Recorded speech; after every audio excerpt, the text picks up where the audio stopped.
One evening, as she walked home with a loaf of bread, she heard hurried footsteps behind her. Before she could react, a rough hand snatched the bread from her grasp. She wasn't the only one struggling. Across the street sat a man named Malik in the shadows, his stomach twisting in pain. He had once lived well, at least by their community's standards. His father had owned a thriving grocery store, and Malik had grown up looking down on people like Ruth, people he believed lacked ambition. But life had its own plans. It happened on a cold evening.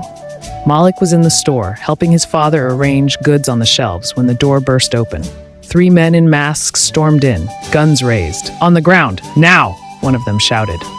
Malik froze. His father, usually a strong man, raised his hands in surrender. "Please, take whatever you want." But they wanted more. They grabbed the cash, the goods, and just as they turned to leave, one of them hesitated. Malik would never forget the way the man looked at his father, the way he tilted his head as if considering something. Then, without warning, he pulled the trigger. The sound was deafening. Malik's father crumpled to the floor, his eyes wide in shock, blood pooling around him. Malik wanted to scream, wanted to run to him, but his legs wouldn't move. He was sure he was next. But in that moment, as the gunman turned toward him, a loud siren wailed from the street. The robbers panicked and fled. Malik remained on the floor, his body shaking, his father's lifeless hand inches away from his own. That night, something in him broke. The boy who had once believed he was better than others became just another victim of the cruel world. The shop was gone, his father was gone, and within weeks, he and his mother were out on the streets. Now, he was just another hungry soul fighting for survival. The hand that snatched Ruth bread was Malik. That night, desperation took over him. As Ruth walked home with a loaf of bread, Malik followed. His body acted before his mind. He snatched the bread from her hands and ran. "Malik?" Ruth's voice cut through the night. He stopped, heart pounding. Shame flooded his face as he turned to her. "I haven't eaten in 2 days," he whispered. Ruth could have screamed, could have cursed him, but instead, she took a deep breath and did something unexpected. She stepped forward, tore the bread in half, and handed him a piece. That night, they sat on a broken wooden bench, eating in silence. No words were needed.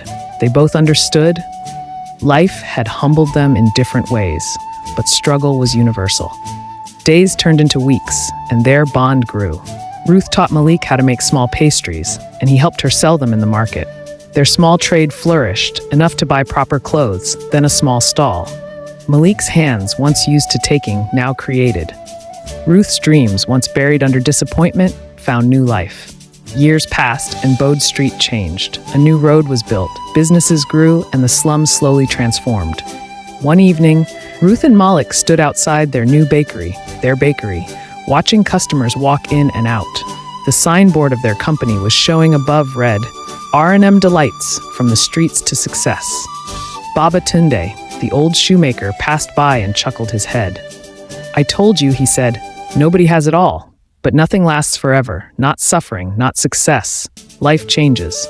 Ruth and Malik looked at each other, smiling. They had once been at the bottom, but life had turned again. Indeed, no condition is permanent. One said to another, "Life is not a respecter of anybody. Tables can actually turn at any given dot. But the only way to be saved is by being good and having a good relationship with people."